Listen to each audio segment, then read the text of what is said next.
So, dear ladies and gentlemen, dear colleagues, experts and speakers, and guests, of course, welcome to the International Interdisciplinary Conference, The Role of the Mentality in Human Life and Culture, that is dedicated to the unique and insufficiently explored phenomenon of mentality.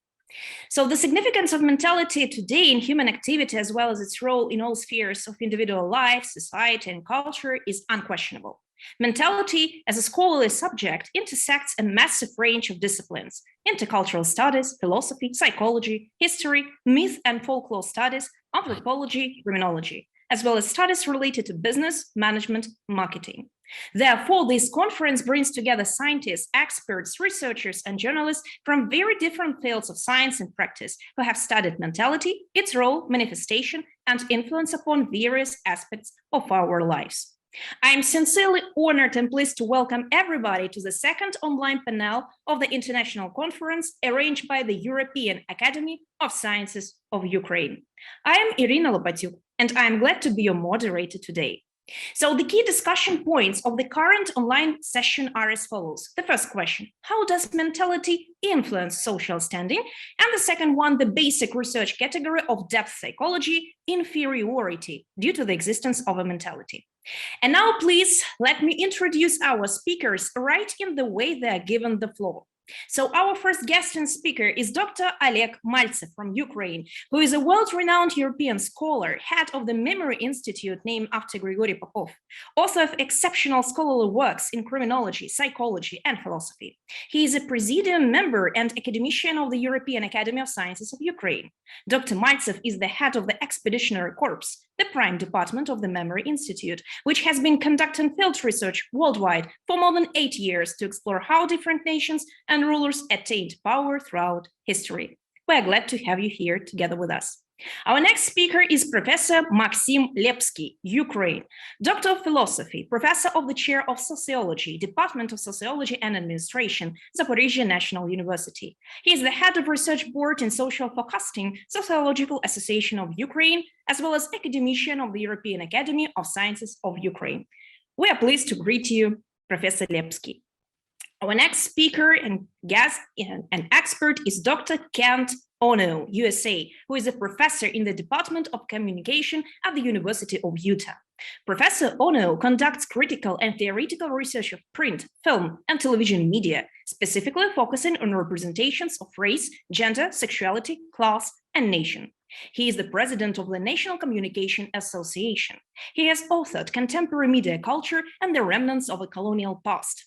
Also, in addition to co-authoring Asian Americans and the Media with Vincent Palm, and Shifting Borders, Rhetoric, Immigration, and California's Proposition 187 with John Sloop, and many others. We're pleased to greet you. Our next speaker is Dr. Emanuela Ferreri, Italy. She has a degree in anthropology and she's a PhD in sociology. Currently, she is a research fellow and lecturer in political sciences, Sapienza, University of Rome, and teaches sociology and international cooperation and development processes. She is a member of AIS, Italian Association of Sociology, Sociology of Imaginaries, and has authored several publications on sociological and anthropological theories, intercultural perspectives, and social change. We are glad to welcome you, dear Dr. Emanuela Ferreri. And our next speaker, Dr. Vitaly Luniov, Ukraine, Associate Professor in the university named after Bogomolets, Academician of the European Academy of Sciences of Ukraine and Ukrainian Academy of Sciences, member of the American Psychological Association, the American Academy of Clinical Psychology, World Federation for Mental Health in USA, and the European Academy of Natural Sciences, Hanover, Germany. So I'm grateful to all the speakers who have gathered together, and let me please just deliver several words regarding the reference terms of this panel. So we have 2 questions and we have 2 rounds, and each speaker has the opportunity to answer 2 questions. Please limit the extent of your speeches up to 8 to 10 minutes, no longer, please. And to begin with, we shall start with the question number 1. How does mentality influence social standing? And to begin with, I would like to give the floor to Dr. Oleg Maltsev. You're welcome. Добрый день, уважаемые дамы и господа. Good afternoon, dear ladies and gentlemen. Я вас всех рад видеть. I'm glad to see everybody on this panel. По сути своей мы с вами будем рассматривать один из самых интереснейших вопросов этой конференции. Today, these questions of the panels, roughly speaking, are the most challenging questions of the entire conference. Интерес этого вопроса заключается в том, что он касается каждого из нас. The reason why it's interesting and challenging is because these questions relate to each of us personally. То есть вопросы, которые касаются предмета исследования, есть вопросы, которые и предмета исследования касаются и каждого в отдельности, человека на планете Земля. Because there are certain questions that are directly related to the subject of the research, and some questions are related to us, to every human being on this planet. В современной академической науке не принят научный подход к реализации задач социума. Modern academic science doesn't have a goal to resolve the problems in the society directly. It doesn't have that practical side of it. То есть следите за моей мыслью, я попытаюсь сейчас объяснить, что я имел в виду. And I will do my best to explain what I just meant. В определенный момент времени наука, как таковая, разделилась на две части. At a certain point in time in history, science, as it is, got divided into two parts. На науку гражданскую и на науку военную. To put it simply, one chunk of that science became the civilian science, and the other one, military science. Военная наука от гражданской отличается как небо от земли. And these two different extremes are so different. It's just like a sky and an earth. То есть в чем разница между этими двумя науками? And what would be the main difference between military science and civil one? Ключевое отличие в том, что там для достижения результата используется фундаментальный научный подход. The key difference is that in the military science, in order to accomplish a result or fulfill the task, what is used is a fundamental scientific practical approach. И получается, что когда мы говорим о гражданской части академической науки, And as for the civilian, so-called civilian part of academic science, то там этот принцип никому не нужен. then people tend not to follow that principle which is used in the military science. То есть, по сути своей, гражданская наука, она сегодня не стремится к прикладной части. Here's what I mean, that the civilian science of today doesn't aim to have that practical aspect in it. То есть, по сути своей, гражданская наука, она осталась на уровне теоретизации. So civilian part of the science it left on the level of theoretization and didn't progress. А в определенный момент времени сдала свои полномочия каким-то людям, которые теперь говорят о том, как добиться в жизни всего. And also later on, that civilian type of science, it gave up its own responsibility and transferred that responsibility to some other figures that are supposedly can teach anybody how to become anyone. И как вы понимаете, эти люди к науке не имеют никакого отношения. And certainly, as you would understand, those figures that are given that responsibility have no relationship to real science whatsoever.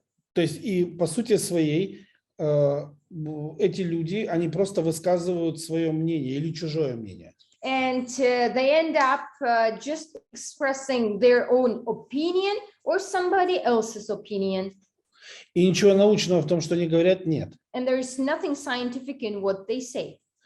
И в свое время я был на одном очень серьезном заседании научном, и мне один человек задал вопрос, тогда уже большой академик, он меня спросил, скажи, пожалуйста, как ты думаешь, если человечеству столько лет, почему до сих пор не существует науки о том, как жить? So in the past, I had an opportunity to be participant of a very important scholarly meeting. And at that point, there was one very honorable, very revered academician, and he asked me one question.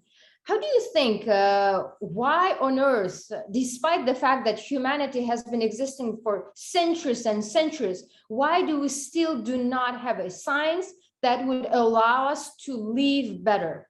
Я тогда не знал ответа на этот вопрос. At that point in time, I did not know the answer to this question.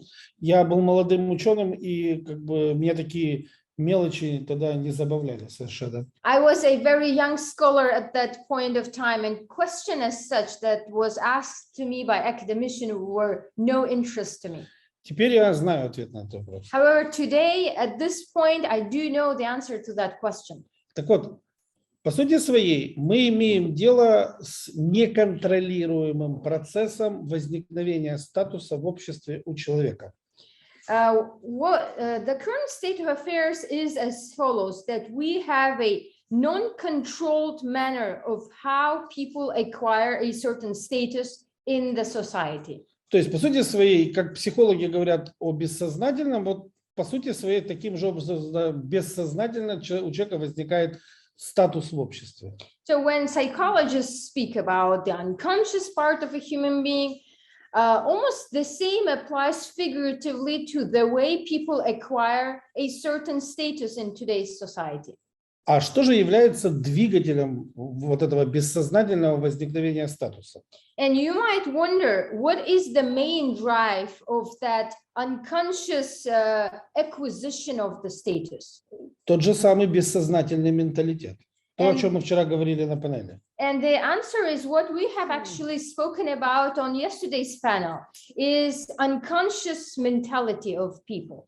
То есть, когда человек планирует свою жизнь как-то, when a person plans somehow his own life, главным препятствием на его пути становится менталитет. The main obstacle in fulfilling, in planning and basically making real his future, the main obstacle is always mentality for a human being. Менталитет точно так же как бы становится главной причиной невозможности изменений. Also, mentality could play the role of that obstacle that doesn't allow anything to change in his life. И самое страшное в этой ситуации то, что человеку даже некуда обратиться. Я имею в виду, у него нет возможности выяснить, как сделать так, чтобы категория менталитета стала управляемой. And the most sad thing in this situation is that people do not even have a source. They don't have a consultant, or they don't know what to do, how to make this category of mentality manageable. They have no source. Я вчера уже говорил на панели, что если вам нужно послушать про менталитет, вы можете, в принципе, послушать любого спикера. Yesterday, I have mentioned on the panel that if one wants to listen just about the mentality as the term, it would be fine to listen to any speaker in this world. Но если с менталитетом нужно будет что-то делать, то спикеров не найдется. But when it comes to actually doing something with that mentality component of human beings, in such a case, we will have a very hard time finding that scholar or a speaker. То есть в мире сегодня не существует ни одного учебника, ни одной работы научной о том, как управлять менталитетом. At this moment on the planet Earth, we do not have even one single textbook or one single work or methodology which is dedicated to how manage the mentality. И когда-то один человек меня спросил, говорит, а если все-таки такая работа существует? And at one point in time, one person asked me, but what if there is a work as such?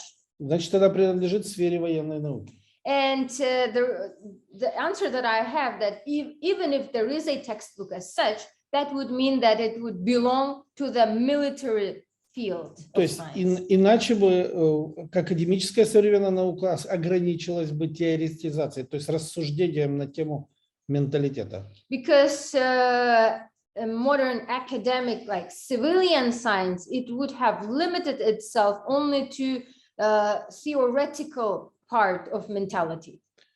Предположим, я хочу чего-то добиться в жизни. Let's suppose that a person wants to achieve something extraordinary in his life. Как мне это сделать? So how shall I proceed? Но мне нужно упорно трудиться и идти к цели. So a person would be very determined and would be exerting a lot of efforts towards his goal. Вам не кажется, что это несколько ненаучно? Does it sound a little bit not scientific? То есть, по сути своей, если бы это касалось военной науки, была бы технология. Because if military science would be dealing with this question, they would have had a certain specific technology, methodology of how to accomplish that. Да, то есть как бы, когда касается достижения результатов на сугубо фундаментальной научной основе, возникает технологическая система, которую люди впоследствии эксплуатируют. Because when it is about achieving a certain result, and it's done in the military field or it's shaped by military field, there will be always a very fundamental scientific approach to create a specific technology, methodology to accomplish that goal. Если же это будет касаться сферы гражданской науки, As for the civilian scientific approach, то человек, прочитав научную теоретизацию, должен сам догадаться, как ему эту научную теоретизацию применить в жизни для того, чтобы у него социальный статус увеличился, там, остался такой же и так далее и тому подобное. То есть как ему подняться по социальной лестнице, он сам должен придумывать из тех данных, которые он получил. So as for the approach of civilian science is that a person allegedly, after reading a certain theoretical work, should make his mind on his own. He should make up or somehow understand how to apply that theory in his life in order to acquire a better status or have another social standing or have that social standing that he already has. То есть, по сути своей, какое влияние на социальный статус имеет менталитет? Ключевое. So if we are looking at the question, what is the role of mentality in the social standing of a human being, then the role and impact of the mentality is a paramount one. То есть менталитет – это последствия структуры сознания. Because if mentality is a consequence of the organization and structure of one's consciousness. А как организовывается, управляется, строится и перестраивается сознание, ни один ученый гражданский в мире не знает. If that is the case, unfortunately, there is no civilian, normal civil scholar who knows how to organize, how to restructure, how to mold the human consciousness in a way that it becomes effective and allows him to achieve results that he wants. Отсюда возникает как бы неуправляемая траектория социального статуса, завязанная на как бы теоретизацию современной как бы науки, почему так получилось. And correspondingly, we end up having a trajectory which is unpredictable, and that trajectory is something which is supposed to provide a certain social standing based on theory, and we never know what would be the outcome. It would be just like, it just turned out like that. Я недавно разговаривал с очень одним знаменитым американцем. Recently, I had a talk with a very famous American person. И он мне говорит, что люди делятся на две категории. And he said to me, well, we can divide people into two categories. Да те, которые говорят, как надо думать. To people who speak about mindset. Этих 90%. It's 90% of people. И тем, кто говорят, как что-то нужно сделать. And there are only 10% of people who speak about how to get something done. Так вот тех, кто говорят о том, как нужно что-то сделать, все меньше и меньше и меньше в этом мире. And people that dedicated their lives to how to get things done, that have the answer to the question how, they become less and less in their number. А те, кто говорят о том, как нужно думать, их все больше и больше и больше. And there are more and more people who speak about mindset and how people should think. А почему так? Все очень просто. Дело в том, что говорить о том, как нужно думать, очень просто. And the reason that is the case at the moment is because it's quite easy to speak about how one should think. А говорить о том, как что-то сделать, для этого нужен фундаментальный научный подход. And in order to be able to teach how to get something done, how to acquire the skill, one would require a fundamental scientific approach. Спасибо за внимание. Thank you very much for attention. Thank you so much, Dr. Maltsev, for delivering your speech. And right away, let me please give the floor to our next speaker, Professor Maxim Lepskiy. Микрофон, пожалуйста, включите. Я приветствую уважаемых коллег. Спасибо, что пригласили на конференцию. I'm pleased to greet all my colleagues, and thank you for having me here together with you. Я представляю все-таки науку социологию. As a representative of such a scientific discipline as sociology, которая мультипарадигмальным подходом накрывает многообразие проявлений этого мира. I should say that sociology is that very discipline that covers so many aspects of this world in its multi-paradigm approach. И эта сила социологии как раз часто связана с исследованием менталитета. And that very inner power of sociology is so often tightly connected with the mentality phenomena issue research. Действительно, специфичный образ мышления исследовать крайне сложно. And as a matter of fact, it's kind of complicated task to research that very specific mindset type. И это сейчас проявляется в исследованиях прежде всего искусственного интеллекта. And as a matter of fact, we can say this statement is demonstrated via the results of the research of artificial intellect. Если раньше все компьютерные технологии информационные мы рассматривали как протез к способностям человека, то теперь человек становится протезом к способностям искусственного интеллекта. So if previously we were referring to digital and informational technologies as some sort of processes, we should say it was some sort of artificial thing to help a human being. Together, today, everything's kind of vice versa, because today a human being, a person, is like the prosthesis of a PC or any digital device.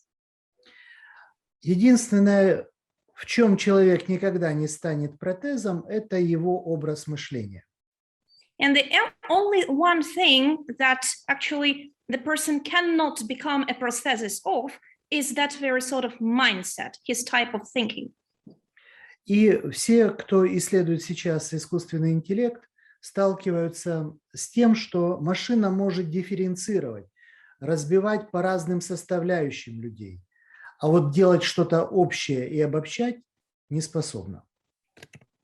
And those scholars who are researching the artificial intellect, they claim that actually, if we're speaking about the machinery or digital devices and technologies, they might differentiate and divide some data concerning human being. However, speaking about some sort of summarizing, some sort of summing and producing something, that's definitely not about machinery. This is the human type of activity. В результате мы сталкиваемся с проблемой не просто результативности человека, а результативности еще при давлении виртуального пространства. Moreover, as a matter of fact, we face the problem or an obstacle not only of productivity of the person, not only of the way he, let me say, claims the results in his life, but also under the specific environmental terms. I mean, all this virtual reality actually pushes the person, and in these environmental terms, he has to achieve his results somehow. Второй тезис у меня связан со старой дискуссией Петерима Сорокина и Бехтерева. My second thesis, the thesis of Dr. Maxim Lepskiy, is connected with old-fashioned, let me say, long time started discussion between Professor Bechterев and the thinker Петерим Сорокин. Когда Петерим Сорокин уезжал из Советской России, он сказал Бехтереву, что недостойно социологу быть включенным в государственную науку. So, as a matter of fact, when Петерим Сорокин left, let me say, the USSR, let me say, the USSR type of Russian Federation, I mean, that former country, he would say that it is unworthy making the sociology that type of scientific discipline that is like a civilian sort of discipline. Но мы знаем, что Бехтерев смог создать глубокую науку, и первая все-таки кафедра социологии была в Бехтеревском университете. Но и Петерим Сорокин смог сделать очень многое для развития американской социологии. As a matter of fact, these two great figures actually achieved a great impact in sociology development. On the one hand, Professor Bechterев managed to, let me say, create the strong and deep department of sociological studies. On the other hand, Petirim Sorokin is that very figure who actually helped to develop the sociology on the American field, like the American type of sociology.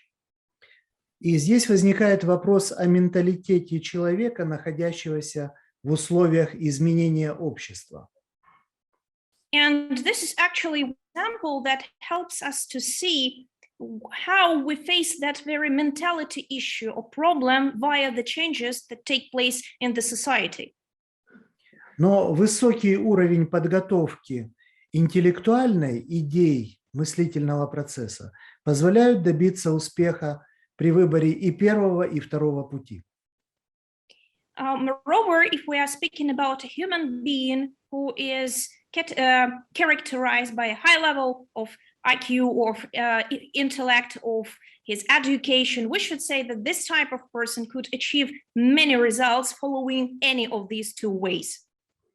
Я полностью согласен, что менталитет как раз и определяет статус человека, как минимум социальный и внутренний. I completely take the point of the previous speaker saying that mentality is that very thing that denotes and defines the social status of the person. И, безусловно, согласен с моим другом и коллегой Олегом Викторовичем Мальцевым, что, к сожалению, эта категория не стала управляемой в развитии творчества и лучших качеств человека. Moreover, I completely take the point of my colleague and friend, Dr. Oleg Maltsev, by saying that mentality, unfortunately, is not that type of phenomena that could be managed today, controlled today, in order to achieve more results or develop creativity in these days society. Есть и негативная сторона. Дисциплинарные практики обычно не позволяют развиваться творческому мышлению. Speaking about some negative issues, we should say that this practical side, it actually postpones the development of creative mindset. В то же время последние дискуссии социологов как раз и состоят в том, необходимо ли универсальное знание и насколько оно обладает прикладным значением. However, we should actually point out that current scientific discussions are all about, do we require any sort of universal knowledge that helps us to attain that sort of manageable or controlled power of mentality? Или социология только обслуживает бизнес-процессы и измеряет, вместо того, чтобы делать открытия в науке. As well as there is also the discussion towards the sociology. What does it do? Whether the sociology actually, is some sort of on service board of the business, actually, whether it measures some business coefficients and something like this, but it never helps to take any achievements, to make any scientific discoveries. So these are the current tendencies and discussions in sociological fields these days. И, безусловно, менталитет, да, определяющая в социальном статусе. As well as the discussions toward the mentality that actually defines the social status of the person. Спасибо за внимание. Thank you so much for your kind attention. Thank you, Professor Lepskiy. And right away, let me please give the floor to our next speaker, Professor Kent Ono. You're welcome, sir. Thank you very much. I want to thank you for the opportunity to speak on this question at the EUASU's Conference on Mentality. I'm honored to have been invited, and I'm humbled to share this Zoom space with such fine scholars. Professors Cross, Maltsev, Hutton, Karba, and Lunov yesterday provided excellent comments on what mentality is and how mentality relates to distortions of history. I learned so much from them and am therefore very grateful for the opportunity to be able to learn from these wonderful scholars and to those who invited me to this conversation. They already addressed much of what I have to say about how does mentality influence social standing, but perhaps there are a few novel things that I can add. My doctoral work at the end of the 1980s and beginning of the 1990s at the University of Iowa took place after a relatively lengthy period, 50 years or so, from the mid-20th century, from the early to the mid-20th century, during which structuralist thinking predominated in much of the social sciences and the humanities. Structuralism and many of its own commitments to rationalist thought date back to the Enlightenment and its successful defeat of mysticism as a normative and regulative mode of thought. Immanuel Kant, René Descartes, John Locke, and David Hume and others shepherded into Western academies the beyond rationalist philosophy, which is often characterized as a savior of Western civilization, if not the world, and as such is central to Western letters today. If postmodernism does exist, it is certainly not a replacement of modernism, but rather an extension or a period within it. My doctoral training then took place during post-structuralism's zeitgeist, a time when cultural studies too was also very much in vogue in the United States. To illustrate this, as my advisors who were trained as structuralists a generation before me, they were reading and guided me by the thinking of such noteworthy figures as Claude Lévi-Strauss, Fernand de la Saussure, the Chicago School of Sociologists, and Alvin Gouldner, as well as Jürgen Habermas, Theodor Adorno, Walter Benjamin, and Max Horkheimer, who you will know as the Frankfurt School. But in my off time, when I was not in classes, I was guided by my junior faculty professors and also my own interests. So I read Raymond Williams, Stuart Hall, Angela McRobbie, Elsbeth Probin, Paul Gilroy, Michel Foucault, Jean-Francois Lyotard, Jacques Derrida, Gilles Deleuze, and Félix Guattari, Julia Kristeva, Luce Irigaray, Jean Baudrillard, Angela Davis, Bell Hooks, Gloria Anzaldúa, Cherry Moraga, Cornel West, Essex Hemphill, and anything in the British cultural studies tradition I could get my hands on. During that time, I also read, but had less interest in, what we might regard as transitional figures, such as Roland Barthes, Terry Eagleton, Toril Moy, Umberto Eco, Jacques Lacan, Paul Ricoeur, Mikhail Bakhtin, and Frederick Jameson. You will note that in this talk, I am most beholden to the work of Stuart Hall and Raymond Williams on the question of mentality and social standing. If I heard the speakers correctly yesterday, mentality is a kind of attitude toward, a mental state, a disposition to act, consciousness, collective memory, differences in style, thinking, acting, feeling, and believing, and curiously, the unconscious. It is even quite possibly a neurosis. Drawing on its Latinate roots, mentality comes from mentalis, meaning of the mind, as well as from an earlier root word, mentis, meaning simply mind. But my understanding from the esteemed panelists yesterday, as well as those already today, is that mentality is not just a concept of the individual, personal mind. It is not merely what is in a single thinker's head, Thus, it is not only about a human's storage of information, attainment of knowledge, and the subsequent actions and behaviors associated with this knowledge. It is also a social concept, mentality, in the way that the Annales school of historians understood it to be.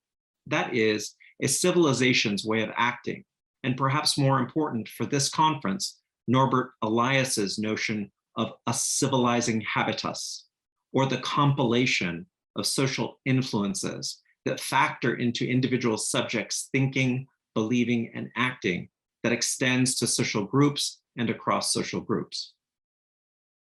To my mind, mentality is, therefore, very similar to the concept of culture.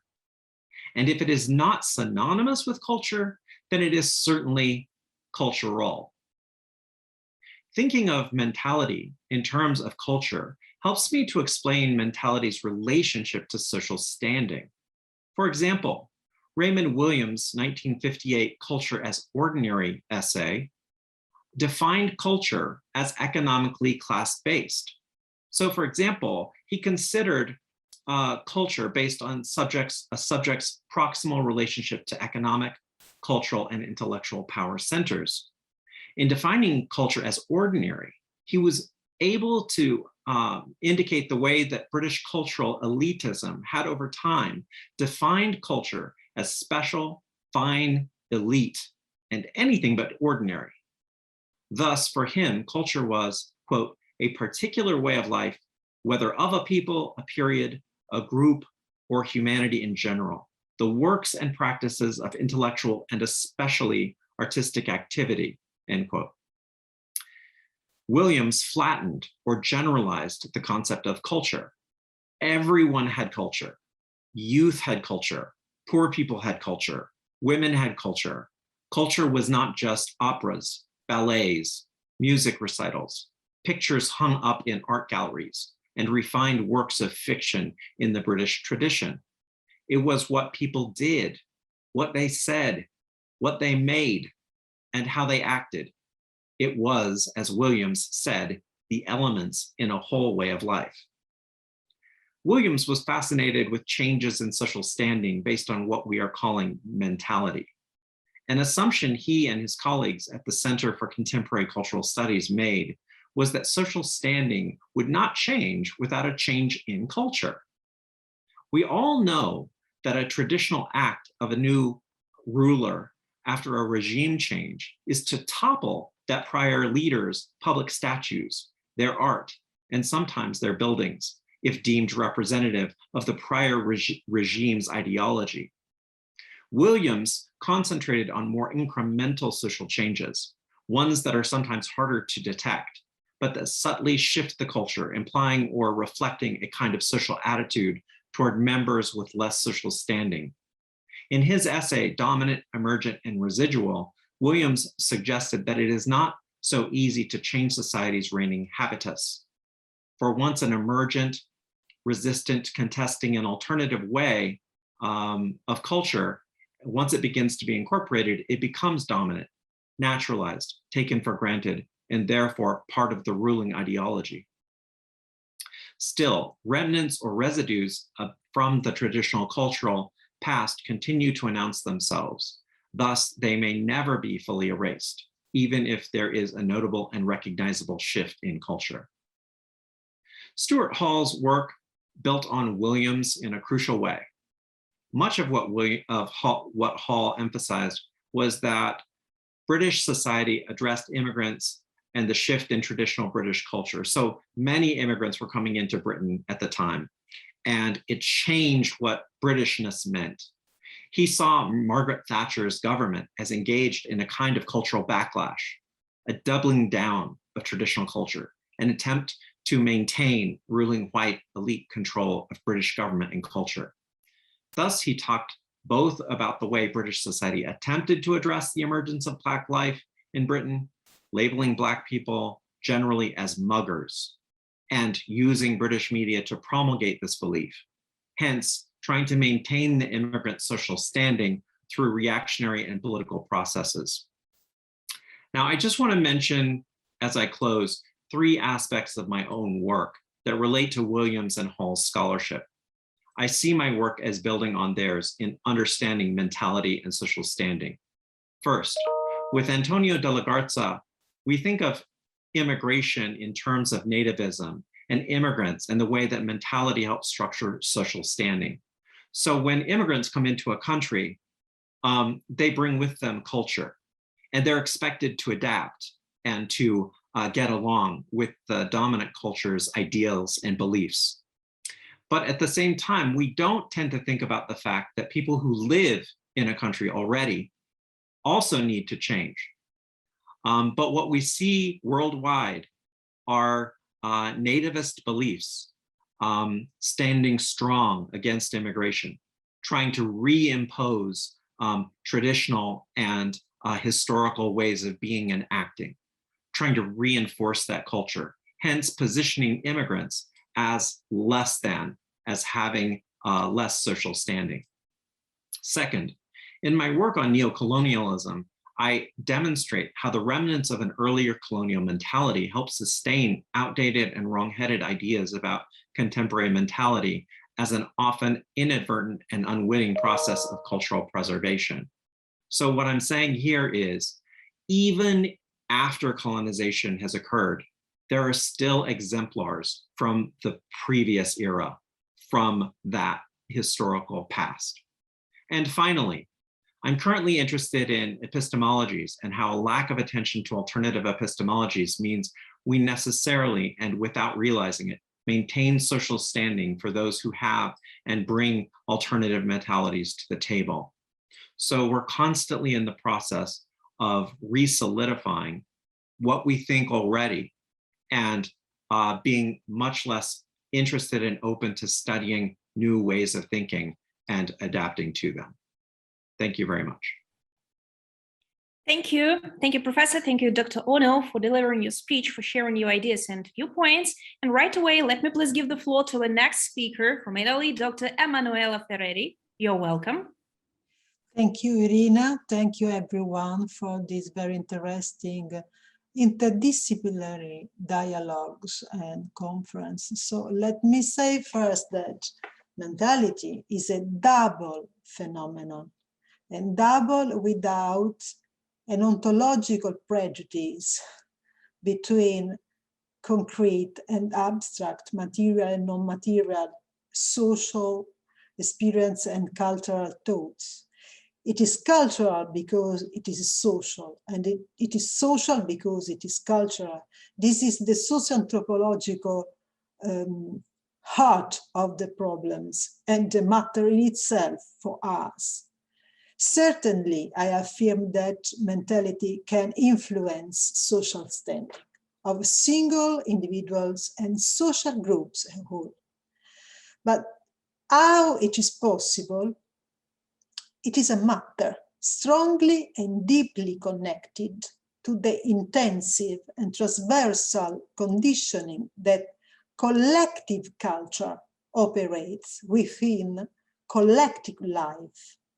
So my first answer regards mentality as an anthropological and sociological phenomenon. From a socio-anthropological point of view, mentality is a predisposition of the subject, a singular or plural subject, and it is made up of repeated thoughts, communications, selected habits to heart. It is strictly connected to memory and experience, shared or unshared, because mentality, it is often divisive and conflictual. This cultural capability can be an incredible coincidence of old and new social aspiration, or vice versa. It can be made of new and old desire, mixed together in an unconventional social way. That is about the universal phenomenon, so-called mentality. But if we consider mentality as a useful concept for scientific research and theoretical reflection, My suggestion is to consider it akin to the socio-anthropological notion of cultural identity and of the concept of habitus, as Marcel Mauss and Pierre Bourdieu taught us, and to reflect on mentality as an interdisciplinary object offers us the opportunity to consider again self-determination and hetero-predetermination of each social actor in a surrounding context and cultural environment. So let me describe just an example of a post-modernity mentality, or rather just the case of a universal figure that today in Europe we still call migrant or the foreigner. As the Algerian sociologist Saed wrote more than 20 years ago about the cultural elaboration of migratory experience in many of us and among all of us, and this is the so-called double absence theory, referring to the absence of immigrants from their own country and also from the welcoming society, where they are included and excluded at the same time. All this creates conditions which can also be seen as a double presence of the same social actors, and thus an element of migrant strengths rather than weakness.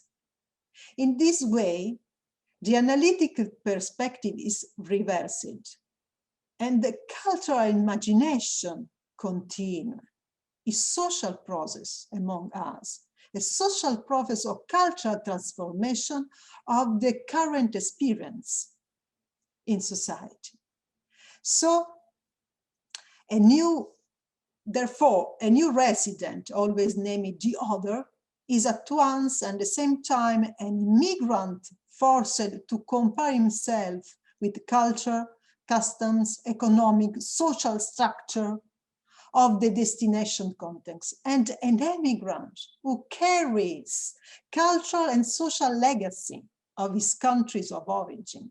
So the same social actors, all the social actors we named new residents or new citizens, and old residents, old citizens, has links that transform such a dichotomy into a resource rather than a deficiency, offering the same social actors the possibility to integration into the rival context while maintaining firm links with the country or context of origin. But, and this is the matter for us, interpretations such as these help us to understand that we run a serious risk in our age, in this moment, on this matter, because this risk is the common risk of the exploitation, manipulation, symbolic alteration of too many cultural meanings, values, daily experiences that lead us to empower the subject and therefore to overestimate mentality and personal experience, and to de-empower or take responsible away political institution and management system of collective life, and therefore to underestimate society as a whole. And this is also the matter of the cultural studies perspective that the previous relator remember us in Stuart Hall commitment, and also dialogue with Umberto Eco, and also the Gramsci taught abroad of Italy. Cultural and social processes are interconnected, as it is not easily separable. Understanding and explaining all this is a scientific task for understanding current social problems among social actors, because mentality maybe is a place And it is a place of a current crucial tensions between representation of society and current experience of society for everybody. Always the perception of the events are complex acts that go beyond a purely sensory dimension and become visible when they are projected onto the space of collective action. But events and action acquire significance only if they are embedded in a dialectic relationships. And that is the mentality environment. So interdisciplinary dialogue of this topic is very important, but care must always be taken not to confuse different levels of social reality and not to confuse people's fundamental values and beliefs. Above all, we must never confuse, cultural differences with social inequalities. In other words, it is always a serious mistake to speak inappropriately of people's cultural identity with respect to their social status. We must not confuse what difference, cultural difference creates and recreates, and what inequality, social inequality produce and reproduce in society.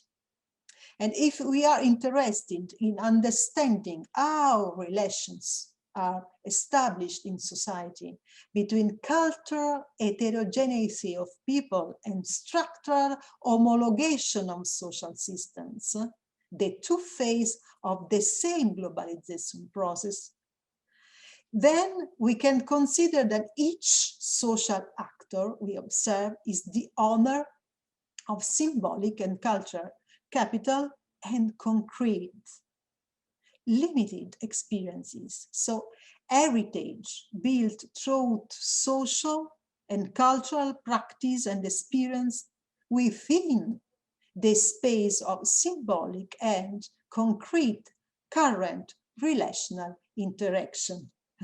So this is the first synthetic answer that can I give you, because the matter is so large, is so deep itself in the history of the sociological thoughts and anthropological talks. Thank you so much. Exactly, it's a very vast phenomena. Thank you so much for your speech, Dr. Emanuela Ferreri. And right away, let me please give the floor to our next speaker, Dr. Vitaly Luniov. You're welcome. Добрый вечер, уважаемые коллеги.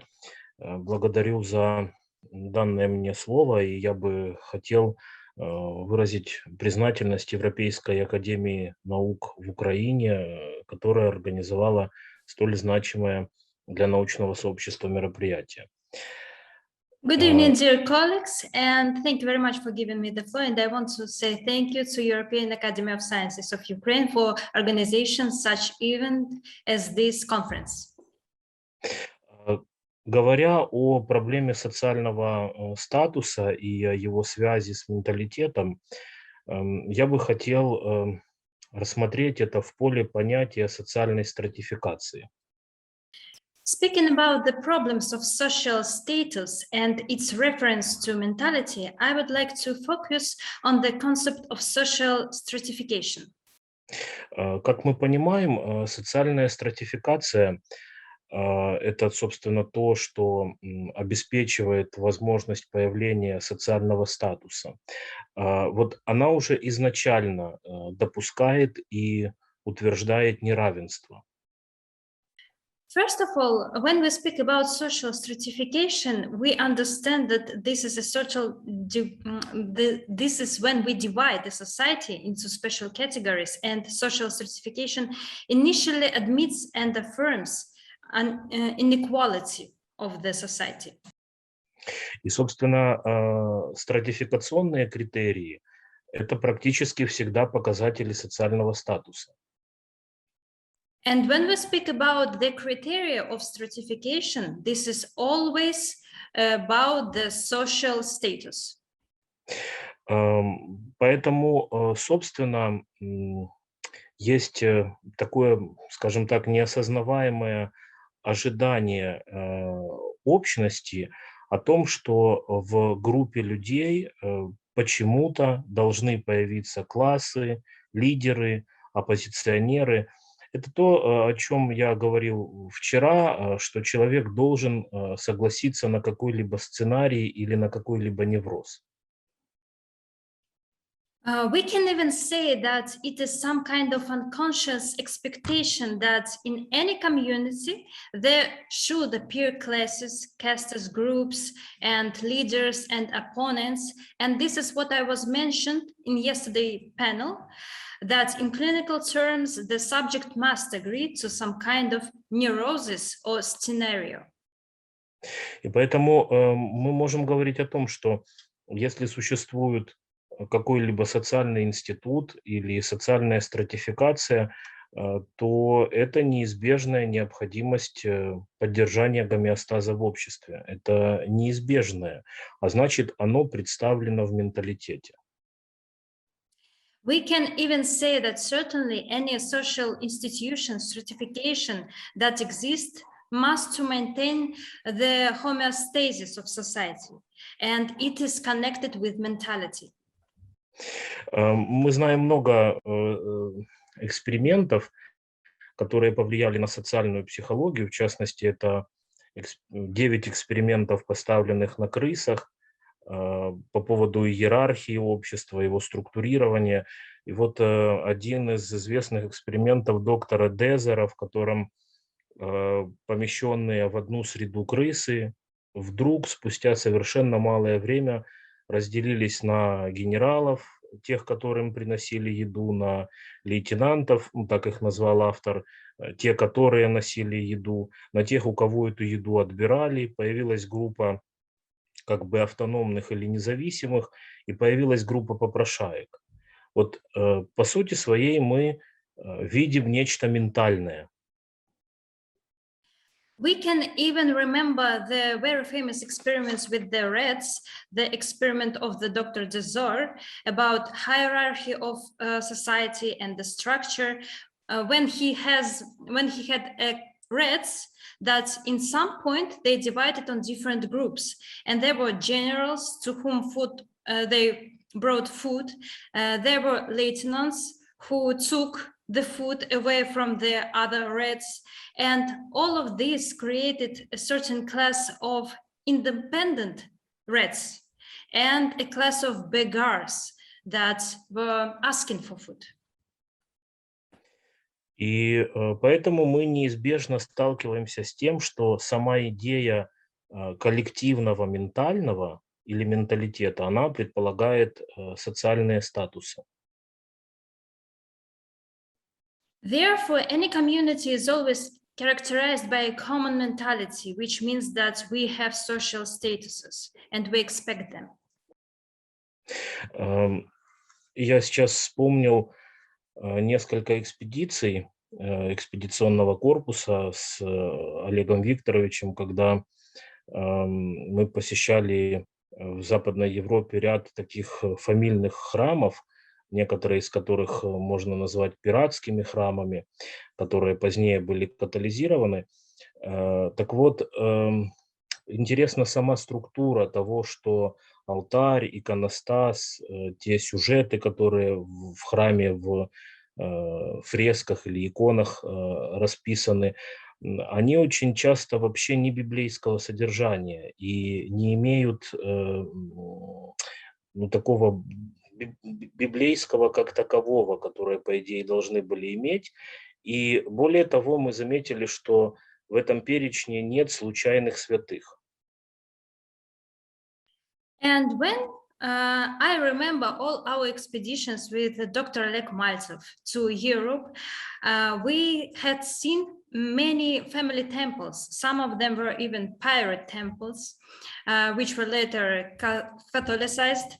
And there were altars and iconostases that represent not a random list of saints, but a certain saints that they decide to put in the temple. In fact, the temples depict a hierarchy of social status, and often this hierarchy is rooted exclusively in very deep traditions. So since mentality sets the boundaries of the possible, we can say that all these saints that were in the temples, they are not random. В настоящее время есть большой конфликт между тем, что в нашем обществе человек получает социальную роль, но не получает социальный статус. And also speaking about the temples, we can say that they had this status. And today in modern society, the idea of socialization and acquiring social status has become extra-cultural, and it is based on behavior techniques. Да, поэтому видим, к примеру, в таком аспекте, как кризис образования, когда очень популярно то, что людей обучают быть менеджерами, ну, то есть сразу начальниками, руководителями, и так они получают как бы социальную роль, но социальный статус они не получают. И в этом мы видим серьезный конфликт. Поэтому, мне кажется, дальнейшая перспектива исследований заключается в том, чтобы обращаться в сторону традиций, в сторону менталитета, а не только в сторону технологий. И тогда будет возможность нивелировать конфликт между социальной ролью и социальным статусом. Спасибо. And also I would like to emphasize that we have a certain crisis when we speak about institutions that teach people, because they train people to become managers immediately, to become bosses. They have the social role, but they don't have the social status. And it seems to me that these issues need to be addressed in the direction of tradition and mentality, and not just by technology.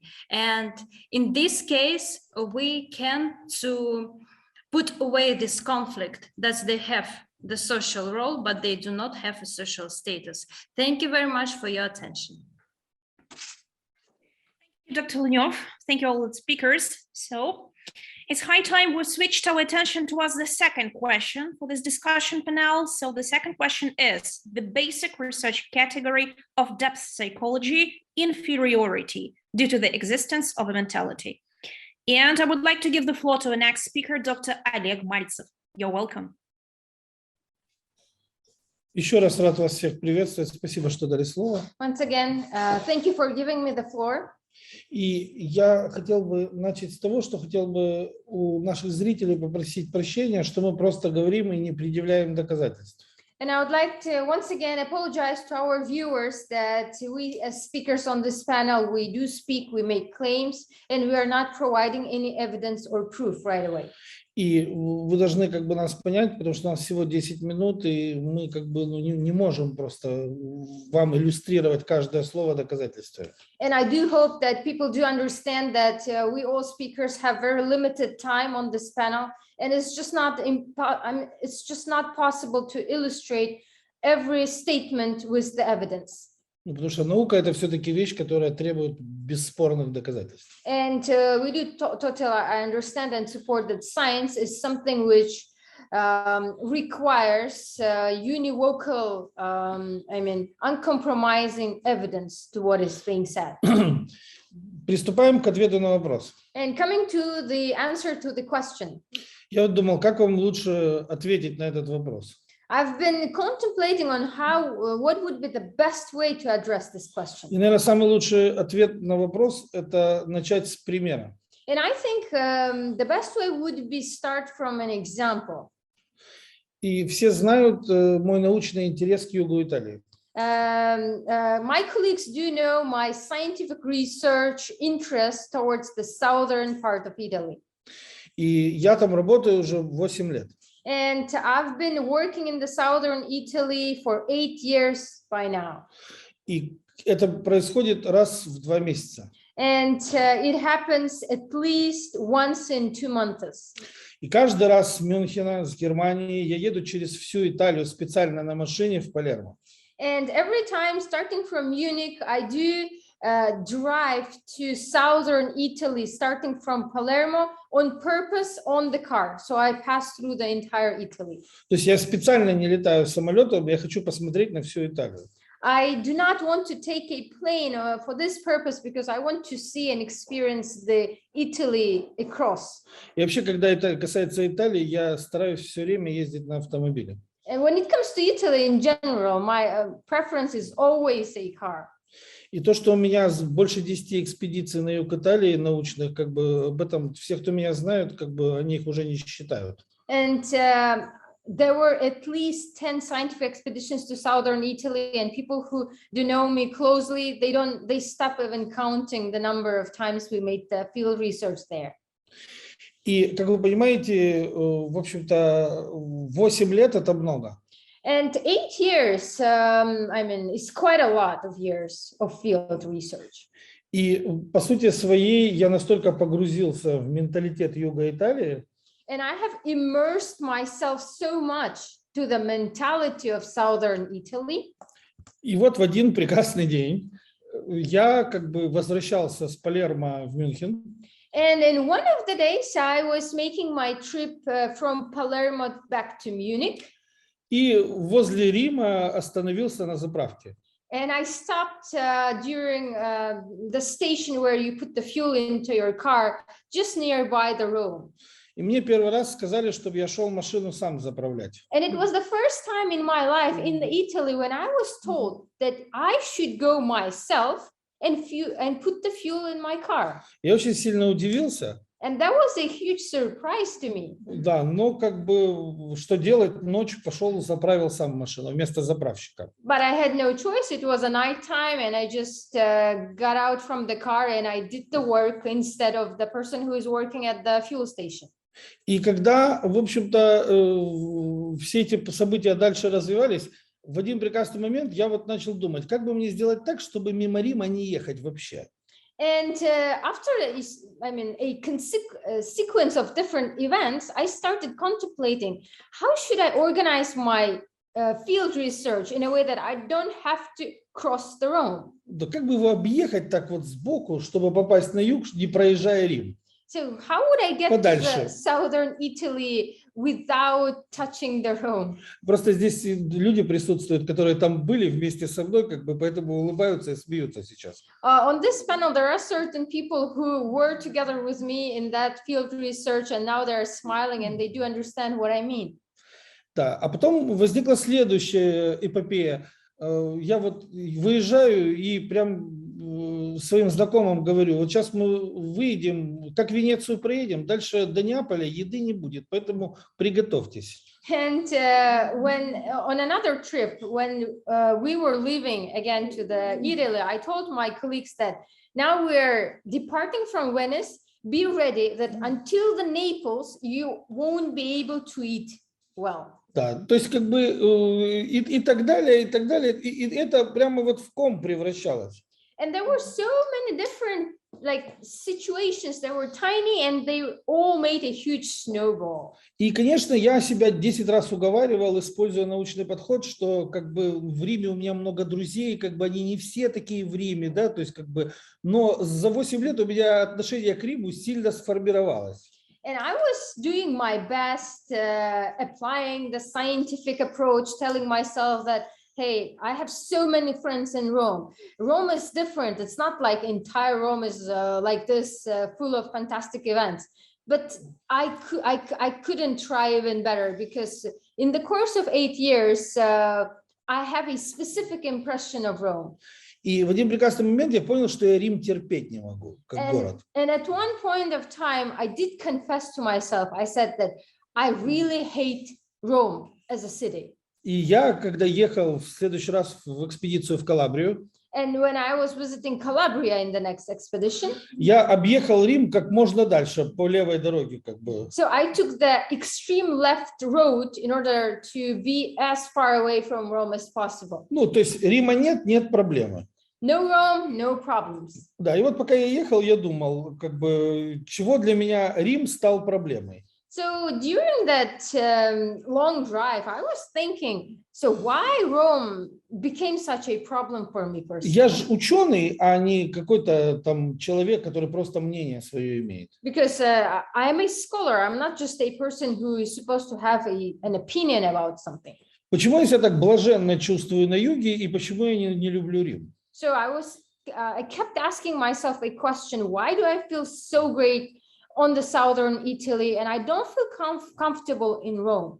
Потому что у меня коренным способом поменялся менталитет за 8 лет. And the answer to that question I found out is because my mentality has changed very drastically in the course of 8 years. И даже вот я Виталию Евгеньевичу когда-то говорил, что когда я вот больше 2 недель работаю, я уже останавливаюсь и уезжаю оттуда просто. And I even shared the story with Professor Luniov that when I spent more than 2 weeks working on that territory, I stop myself and I leave because I should not be there longer than 2 weeks. Потому что я уже начинаю их оправдывать. Otherwise, I start justifying people that live on that territory. I start becoming biased. А как вы понимаете, я не поддерживаю не все, что они там делают, да? То есть... And as you'd understand, I do not support everything which is done on the southern Italy. Но они для меня стали родными, а Рим вражеским, понимаете? But in course of this many years, what happened that southern Italy became like part of me, it became close to me, and Rome did not. Да, поэтому как бы вот этот пример, он ярко демонстрирует, как работает менталитет. And this example from real life, mundane example, it brightly demonstrates how does the mentality work. Когда ты погружаешься в культуру юга Италии, When you immerse yourself into the culture of southern Italy, у тебя коренным способом меняется структура сознания. the structure of your consciousness drastically changes to a different configuration. Кто этого не пробовал, не рекомендую пробовать. And people who didn't try this, I would not really recommend doing that.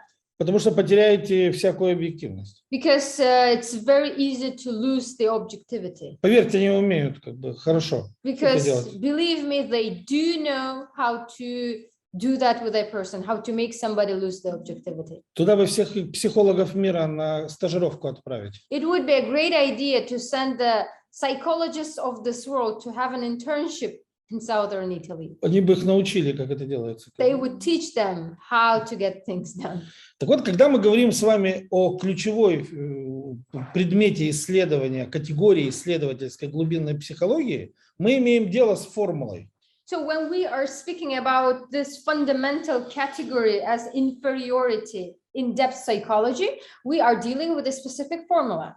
То есть структура сознания, Structure of the consciousness, ущербность, inferiority, подход. and approach. Треугольник. So these three things make up a triangle. То есть по сути своей как бы структура сознания это и есть менталитет. Because in other words, the structure of consciousness is the mentality. It's like the other side of the coin. Представьте себе, что у вас есть 8 бутылок. Could you imagine that you have 8 different bottles? 4 первые бутылки заполняются снизу вверх. Пока нижняя не заполнена, верхняя заполнена быть не может. So the first 4 bottles are being filled from bottom to top. А остальные 4 бутылки заполняются сверху вниз. So we have 4 bottles that are on the bottom and we have other 4 bottles on the top. So unless this bottom level of bottles is filled up, the higher 4 bottles cannot be filled up. И в этих бутылках жидкость разного цвета. And the liquid in these bottles has different colors, just assume. Это качество структуры сознания. So figuratively speaking, this bottle represent the quality of human consciousness structure. То есть качество структуры сознания, которая приобретена, скажем так, бессознательно. The quality of the structure of human consciousness, which was formed and shaped unconsciously. То есть эти бутылки заполнялись чем попало. Basically, in the course of one's life, the bottles, they were being filled up with who knows what.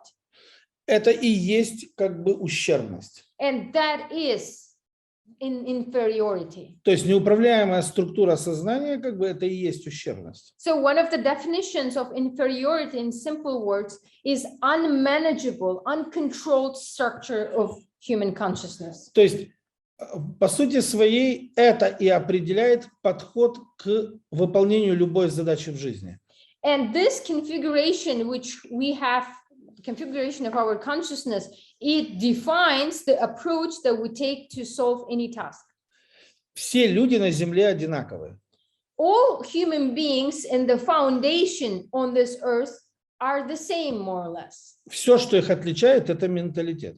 All that makes us different is our mentality. И не просто менталитет, а качество этого менталитета. And not only simply the mentality which differs one from each other, but the quality of the mentality that we have. А так как это произошло бессознательно, то есть неуправляемо, то у каждого человека своя степень ущербности. And since that formation of the human consciousness, i.e. the mentality, formed unconsciously, unmanageably, in an uncontrolled manner, that defines the level or severity of our inferiority. То есть, если бы человеку дали возможность заполнить эти бутылки таким способом, как он считает нужным, то, по сути своей, как бы, мы могли бы сказать, что если бутылки заполнены правильно, то подход будет какой? Фундаментальный, научный к решению любой задачи. And let's imagine that one person would, he was given a permission, or he has an opportunity to fill up the configuration of the bottles and the quality of the liquid, everything in a way he wants, in a way it's right, in a way it's effective. Then in such a case, the approach of a person to solve any task in his life, to shape his own future, would have been fundamentally scientific one. То есть, когда мы говорим, что у человека подход неверный, то есть это последствия ущербности. So when we are speaking about ineffective, incorrect, really bad approach to life, solving life tasks, etc., it's all about inferiority. То есть любой подход, кроме фундаментально научного, он ущербный. Because any type of approach except fundamentally scientific, practical one, will be always inferior. То есть, по сути, эти бутылки должны быть наполнены прикладными научными данными, и как бы человек должен использовать эти данные, эту структуру сознания, эту систему для того, чтобы реализовывать задачи в жизни. In the perfect scenario, these 8 bottles should be filled with practical working data that a person can use in his life to achieve things that are like fundamentally scientific. Instead, they are being filled up with whatever person experience. То есть вы как бы понимаете, что бутылки это всего лишь модель для того, чтобы было понятно. And I do hope, I mean, people that understand that when I speak about the bottles and the liquid, this is just a simple model in order to make things easy. И получается, что когда я приезжаю в Египет в научную экспедицию, so for instance, coming from this, when I visit Egypt to conduct the field research there, у меня как бы нет претензий к тем людям, которые там живут. Это их территория, они там живут, это их страна. I cannot express anything. I don't have any problems with citizens, with residents that are living there. It's their country. Но мне очень не нравится менталитет этой страны. But I'm not in content with the mentality of the country in general. То же самое со мной произошло в Италии. And the same thing has happened with me in Italy. То есть мне всегда все мои коллеги говорят: Олег, Италия едина. Many of my colleagues tell me that Dr. Maltsev, Italy is united, it's one. Прекрати ее делить на север, центр и юг. They tell me, why don't you stop dividing Italy to northern part, to the central part, to the southern part? А я не могу.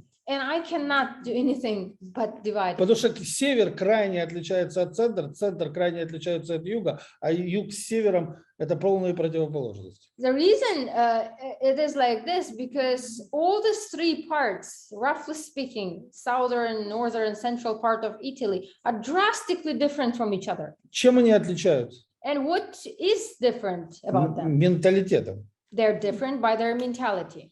и подходом к решению задач, как следствие менталитета. And correspondingly, as the consequence of their mentality, they are very different in the approaches they take to solve tasks. То есть сквозь призму той ущербности, которая там существует. Because the tasks, and not only there everywhere, would be fulfilled through the prism of the inferiority. Еще один пример. And I would like to give another example. Я много лет занимаюсь поведением человека в экстремальных ситуациях. Having I'm keeping studying the behavior of human being in extreme situations for decades. И, в общем-то, наверное, вам не надо объяснять, что человек настоящий в экстремальной ситуации, а до этого вы видите просто социальную роль. And naturally, as you'd understand that you can see the real face of a person only in extreme emergency situations. In all other cases, when everything is fine, it's just a sunny day, everything is so good, what we see is a certain social mask, a certain role which is being used by a person, not his real face. Да, и как вы понимаете, что человек, он научился за много веков очень притворяться, какой он. And we as human beings, we became geniuses in the way how we pretend to be somebody else. And this is continuing throughout the centuries. Human beings are good in pretending. И по сути своей, когда он попадает в экстремальную ситуацию, мы видим, какой он на самом деле. And once a person finds himself in an emergency, very extreme situation, we see who he is in reality, how he looks like, how he behaves. И когда я говорил, помните, на первой панели о военной науке, And when I was answering the first question, remember I mentioned the military science. То там как раз люди сразу начинают первое с изменения состава этих бутылок. And the first thing which is done in the military preparation, in the scientific approach of them, is that they start changing the quality and the substance in those bottles in their consciousness. То есть первое, с чего начинается учеба или подготовка военного человека, это с изменения структуры бутылок. Yes, this is the first step in the training of a military man. И приучение человека к тому, чтобы пользоваться фундаментальным научным подходом в любых жизненных ситуациях, в том числе и экстремальных. And the next step, which is done, the person in the military training, he is taught, he's trained how to use working data, fundamentally scientific data in daily life and in extreme situations as well in order to stay alive. А для этого теоретическую науку нужно превратить в прикладную. And to have that state of affairs possible, all it takes is to transform theoretical science into a practical one. Спасибо за внимание. Thank you very much for attention. Thank you so much, Dr. Maltsev, for delivering your speech. Right away, let me please give the floor to the next speaker, Professor Maxim Lepskiy. You're welcome. Спасибо за предоставленное слово. Я слушал Олега Викторовича и вспомнил еще одну историю из практики экспедиционного корпуса. Thanks for giving me the floor. And while I was listening to the speech of Dr. Maltsev, that reminded me of one more story out of practice of Expeditionary Corps. Олег Викторович как-то сказал по поводу Рима и специфики римского менталитета. Once Dr. Maltsev mentioned, once back in expedition, he mentioned the specifics of Rome and especially the mentality of Rome. И возвращаясь из Палермо, у меня была пересадка как раз в Риме. And I should say that I was flying from Palermo to Ukraine. I had transition in Rome. И оставалось 55 минут до следующего самолета, а пройти надо много этапов. And actually, when I landed in Rome, I was left only 55 minutes to pass all the block posts to take my second flight. И на барьере стоял римский молодой парень с бородой, такой метросексуал. And well, I'm Dr. Lepskiy, actually. Let's pretend he's standing by some sort of board, and then he faces a metrosexual young man with a beard. So? И когда я ему начал показывать время и пересадку, часть группы, которые тоже были из Украины, уже прошли, меня он остановил. And at that very moment, when I tried to explain that young man that I have only for 55 minutes, I have to rush my way to the second flight, all my Ukrainian colleagues, all people who were taking that second flight that actually passed, however, that young man stopped me precisely. При этом он пытался показать статус. Why did he do that? Because he was attempting to show off his status. His power. Я стал напротив него и начал показывать, сколько осталось времени и сколько времени он у меня занимает. The only thing I was left to do is standing right opposite to him and trying to show him that I like my time and showing him that actually how much time he takes me by this show off. Когда прошло 13 минут, я ему сказал, что дальше я записываю его на телефон, и он причина моего опоздания. Then I took my phone, actually it was my dictaphone on, and it was like 13 minutes of his show off. Then I took my phone and showed him and told me that, okay, young man, you are going to be the reason I'm late for my flight. Безусловно, это не создало больше любви к Риму и к римлянам. Of course, this is a story depicting the situation that actually didn't help me to achieve more love towards Rome and people of Rome. Хотя я очень люблю историю Рима. Actually, on the other hand, Professor Lepskiy is so much astonished of the history of Rome and affected by it. И для меня было серьезнейшим подтверждением, что менталитет проявляется во время сопротивления среды. And for me, that very situation was some sort of demonstration. It was the thing that approbated the statement that mentality emerges on the surface of the situation when you're counter-opposing this situation, when there is an opposition, a conflict. Вот как раз environmentальность или сопротивление среды, как раз это и есть характеристика коллективного менталитета. Speaking about the characteristic of collective mentality, we should say that environmental issue or the resilience of the society is that very critical type of characteristic. Если бы этот римлянин был у нас в Запорожье, было бы совершенно по-другому. Just trying to pretend that we take that young Rome man to Zaporizhia, I mean to the Ukrainian city, his behavior must have been pretty different. И статусы слетели бы очень быстро. And in Zaporizhia, no one's noticing someone's statuses. His status just might be beaten away. Поэтому я предполагаю, что, безусловно, ущербность менталитета связана еще с нерешением следующих противоречий. So Professor Lepskiy suggests that the diverse problematic issues regarding the mentality are connected with certain problems that are still not researched and still are lacking the decisions. Это противоречие принятия решений и коммуникаций. First of all, we should speak about, let me say, the contradiction of the way one on the decision-making style and the communication style. Это противоречие управления, так называемое. Secondly, this is the management or control contradiction.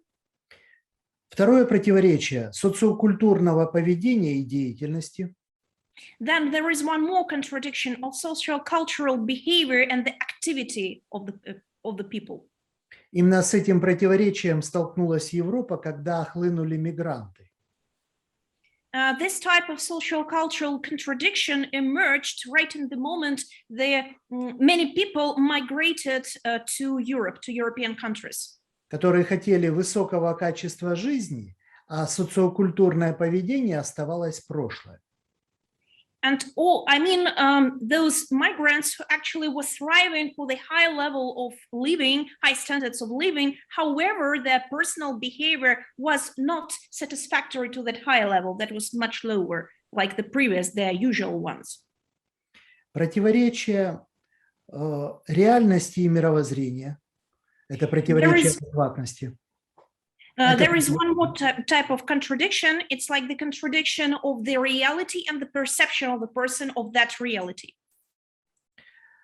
В противоречии творчества и повседневности – это противоречие образа жизни.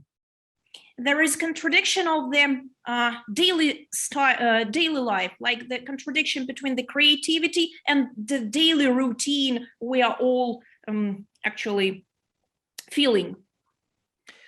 В отражении внутреннего мира человека живых образов и представлений, которыми оперирует память. And there is the contradiction between the imaginary inner images, the imaginary part of the person, and between the images of the memory that stocks all the previous experience. Это противоречие восприятия. Overall, we could name that the contradiction of perception. И противоречие теории и практики, противоречие дееспособности. As well as the contradiction of activity, the contradiction between the theory and the practice. Я думаю, что это как раз вот наполненность тех самых бутылок, когда, если эти вопросы тоже не решены, то эти вопросы как раз и характеризуют, что что-то не так в структуре сознания.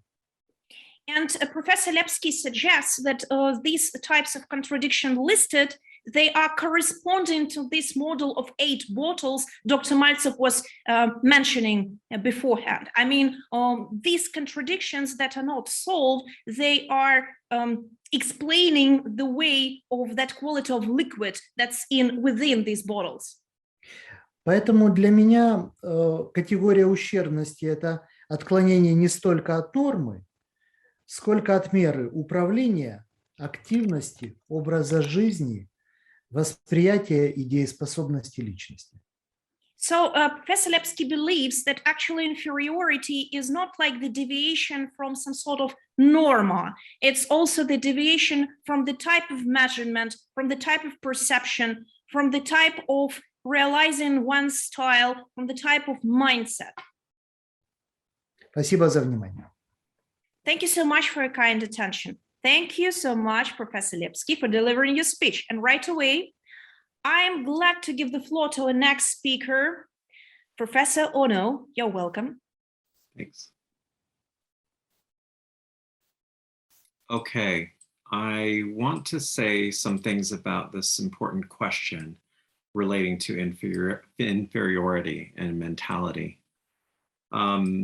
As I think previous speakers have already indicated, inferiority is a result of social stratification or social hierarchy. And it has to do with the existence of power differences, real power differences, as well as our perceptions of them that result from differences in power. Inferiority is a self-perception of differential value, self-concept of a person as somehow less than, below, less deserving than, and the like. Now, this question is well outside of my area of expertise. It's more likely best analyzed by a psychologist.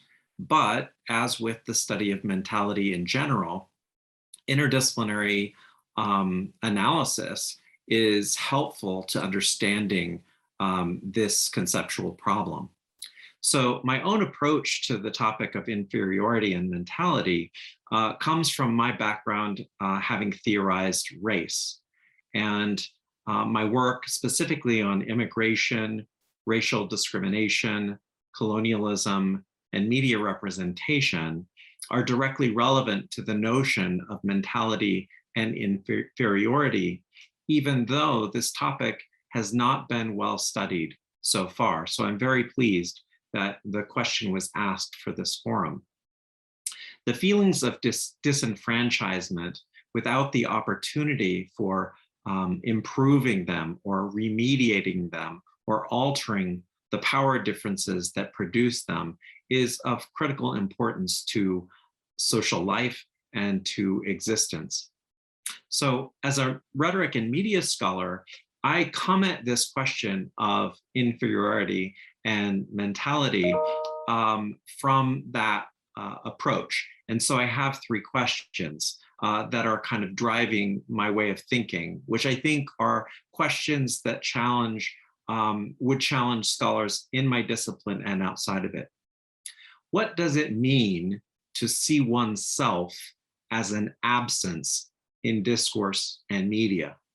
So for example, we turn to newspapers, we turn to the internet, we turn to television and film, and we turn to other media, such as magazines. And we expect to see people like ourselves or people with whom we can identify.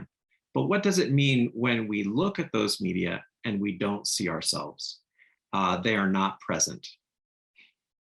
Second question, what does it mean to see oneself as vulnerable or as being violated in discourse and media?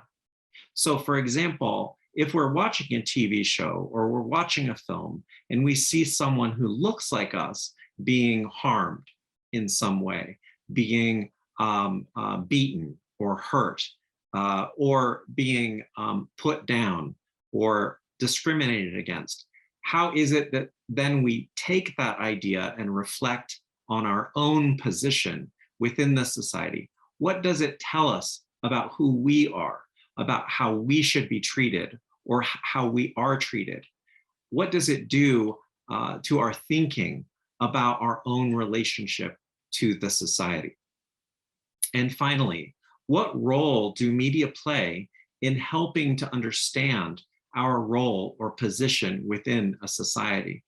So if media do play a significant role in helping to establish boundaries of inferiority, what is it that we learn from those media? What do they tell us? How do they make us think? And how do they guide the way we understand solutions to this problem? Of course, we're not the first to interrogate this question or to think about it. We can go back to the wonderful scholar Frantz Fanon and his book, The Wretched of the Earth, where he discusses this image of the self in the eyes of the other. And as a psychologist, albeit a cultural psychologist, Fanon does have an appeal across various disciplines, such as sociology and cultural studies and history and literature.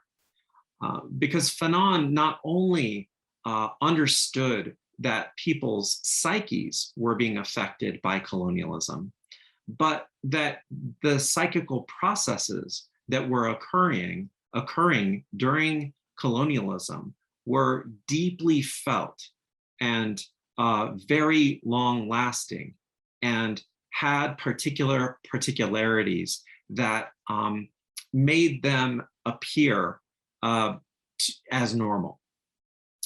So he investigated the relationship between the self-concept of the colonized and the power and the identity of the colonizer. And what he found is that their interrelationship, their identities are tightly interwoven. And they're not only interwoven in a relational way based on how a colonizer and a colonized person interact. They are also interwoven in a visual way based on what we see, how we see people treated, how we see people in authority, how we see them treat us. And there, in thinking of that, what we see, we then understand our relationship to them and how we are supposed to act, how we are supposed to be understood, and how we are to be treated. So again, I'm outside of my depth here, But in psychological research on racial minorities and television, one study looked at the impact of television on the psychological well-being of Black people, Latino people, Indigenous people, and Asian people in the United States. And what it found was when people who were of those backgrounds were asked questions about their perception of themselves based on how they are projected or how they are represented on television, there were really interesting responses. So for example, Black people, Latinos, and Indigenous people said over and over again that when they saw themselves on television, it was a derogatory representation. They were depicted as criminals. They were depicted as violent.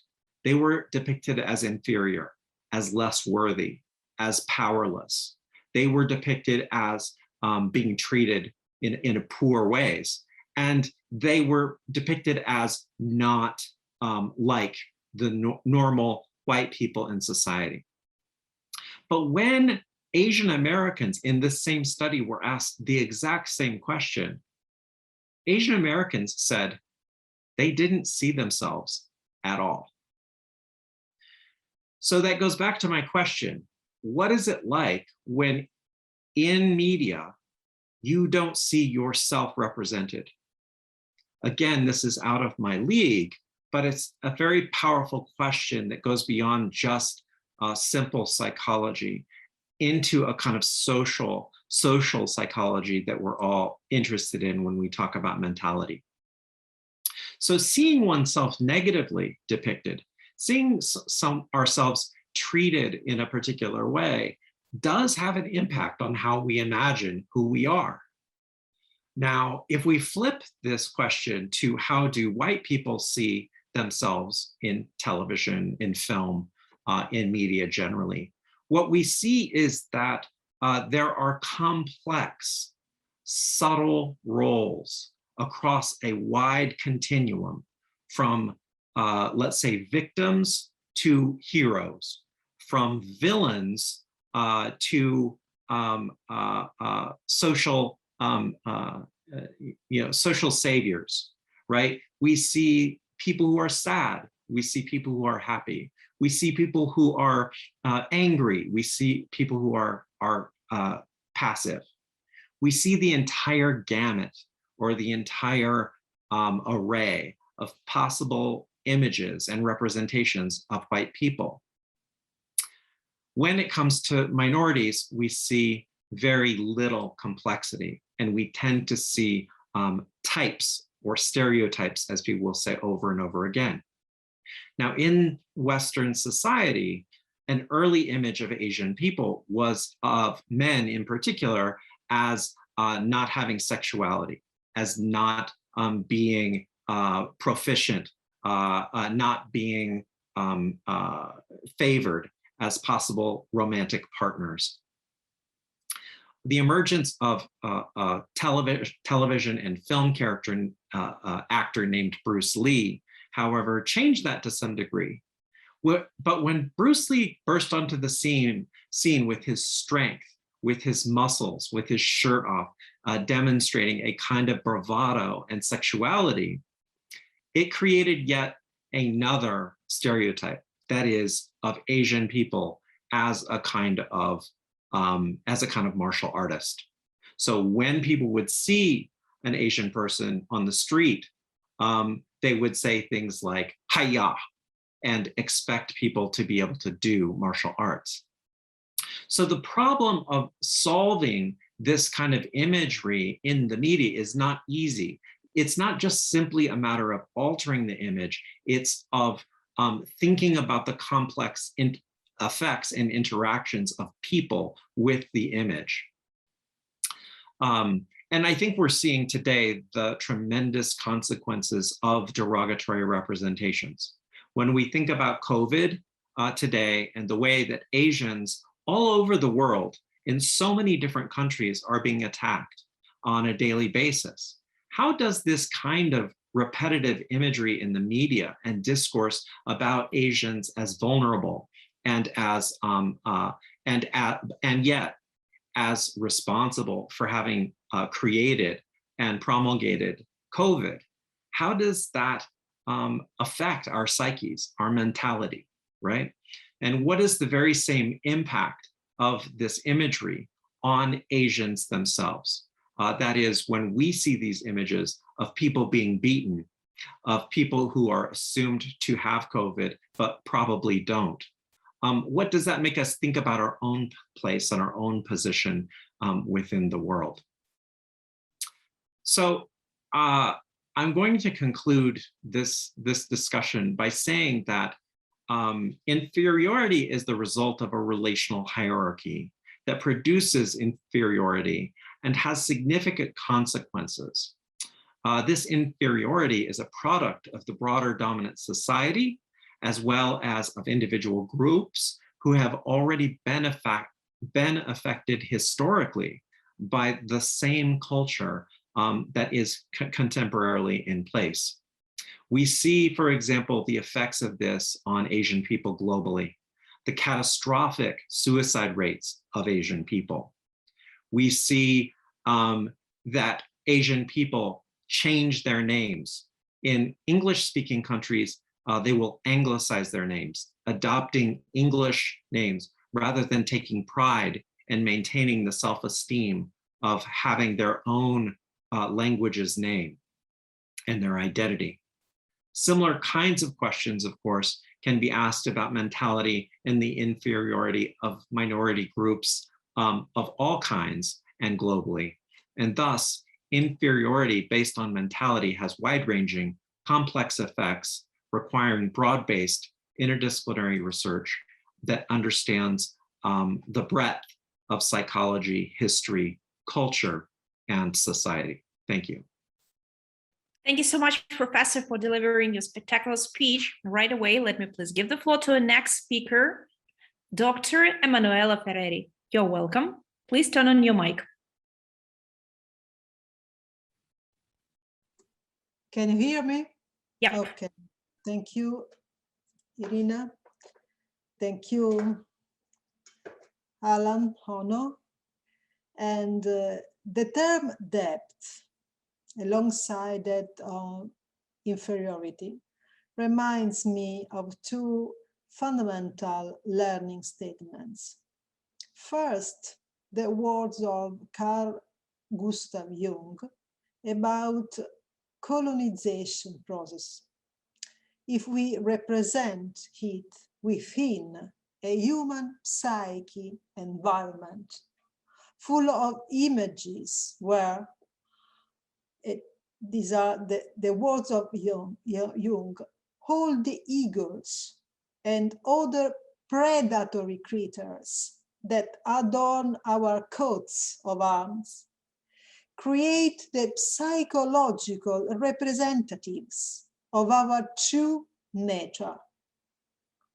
And this is the strongest and most comprehensive image of the depth and arrogance of cultural substance that also shapes mentality, while establishing all the asymmetrical relationships of power, authority, assertive communication, and relational agency. So starting from places of culture similar to those we are citing, an interdisciplinary perspective can play an essential role, activating capabilities of establishing multicultural communication and studying current context of global society. But it is essential to be able to carry out a broad attack on the us versus them dichotomy and its global embodiment, that is, to act against epistemic violence of us-them dichotomy itself This is the global violence of our society. The second learning statement, to which I can only briefly mention, of course, concern, and maybe the first relator, Oleg, is very interesting in this, concern a representation and an idealization of traditional and of marginal communities of Mediterranean countries that ethnography and social anthropology have fixed in the famous honor, guilt and shame cultural complex and related model of social and political practice. In some society, sociological defined backwards society by the famous book of Banfield, published in the 1958. But in reality, as is known among scholars, it was both a standardization and refutation of the same field research, of the same intellectual output of research and studies in Mediterranean countries. So sociology and anthropology in the early year of the past century have completely overcome the resistance of these stereotypes, backward societies, traditional communities, among both scholars and common opinions. But by studying matters for what they reveal about collective life in certain social contexts, and specifically in Southern Europe. I cannot express myself in terms of depth psychology, but only in socio-anthropological terms, and I'm speaking about the strong conditionings that shared or adverse culture, and so an inferiority of status, operates in modern society, and about ideological and practical conditioning of current habitus, as first Moss and Bourdieu defined it, and I underline against the importance of these outstanding scholars and others. So the example I have made regards habits and psychological conditioning that still play their strategic role, as well as descriptive and as explanatory role. The description of this situation and context and explanation of conflict, the social differences of this context, and managing unbalanced relations between society, managing unbalanced relations within north and south of the world and between completely globalized contexts. Social and cultural places that is always possible to describe as being alternatively traditional and modern, endogenous and exogenous to contemporary to society. In conclusion, what I would like to emphasize is that the study of mentality must never lend itself to violent games or of local or global embodiment of us versus them dichotomy. It must never lend itself to discriminatory habits, since the arbitrary or unjust and improper relevance attributed to our identity in a given context is still discrimination. Instead, we have to understand if new problems we want to solve are really new, or if they are actually old and deliberately not understood. We must understand if culture, habitus, or mentality we invoke or seek as a description or as an explanation of problems we are facing is not actually just a factor of knowledge that we lack, of information, of practical skills that we do not have available, or that we have forgotten, ignored, abandoned, or that we glimpse, but only from afar. Cultural difference and similarity are anthropological conditions of social life as conflicts and solidarities. But cultural difference is a universal right. It is not a raw material to be exploited. It's not a resource to be merely capitalized like many others.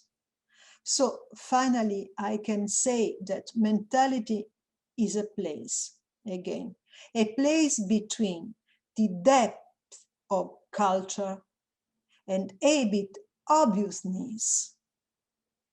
And we need to explore and respect the importance of such a place. This is just my final proposal in this really interesting debate, and all the images of our contemporary society that we have used just to create exchange among us. Thank you very much, distinguished colleagues, and also our host, Iryna. Thank you very much. Thank you so much, Dr. Ferreri. Thank you so much for delivering your speech. And right now it's that very correct time. We'll give the floor to our next speaker, Dr. Vitaly Luniov. You're welcome, sir. Уважаемые коллеги, когда мы с вами говорим о психологии ущербности, мы неизбежно обращаемся к трудам академика Мальцева. Собственно, ему мы обязаны введением концепта ущербности в категориальный аппарат психологических исследований культуры и личности. Dear colleagues, first of all, when we speak about the psychology of inferiority, we have to address to the works of Dr. Maltsev, who actually was the person who brought this term into the psychology of categorical aspects of research of culture and personality. Категория ущербности в нашем понимании заключается в том, как индивид преодолевает свою дефицитарность. И, собственно, дефицитарность является одним из ключевых концептов, которые я исследую как клинический психолог. А самой идеей дефицита я проникся еще в детстве, когда 90-е годы было время сплошного дефицита, и одна пожилая девиантная соседка меня все время называла дефицит и импорт. Так она шуточно описывала меня. Но здесь я усвоил, что для людей было очень важно научиться переживать дефицит и импортировать нечто, чтобы его восполнить. И вот, собственно, сама идея дефицита и импортирования составляет очень большой блок проблем украинского менталитета. And the category of inferiority, as we understand it, it is how the individual overcomes his or her deficit.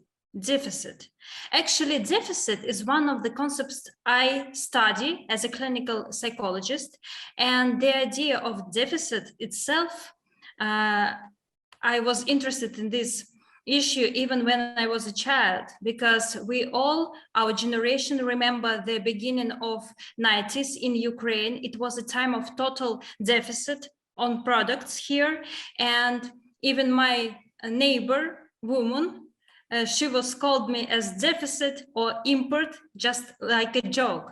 It was very important for people during that time to learn how to live when we have such deficit, and how we can import something to supply this deficit. The actual ideas of deficit and import constitute a large block of problems in the Ukrainian society and Ukrainian mentality.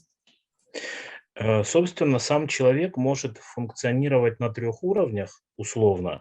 Это уровень конструктивный, уровень деструктивный и уровень дефицитарный.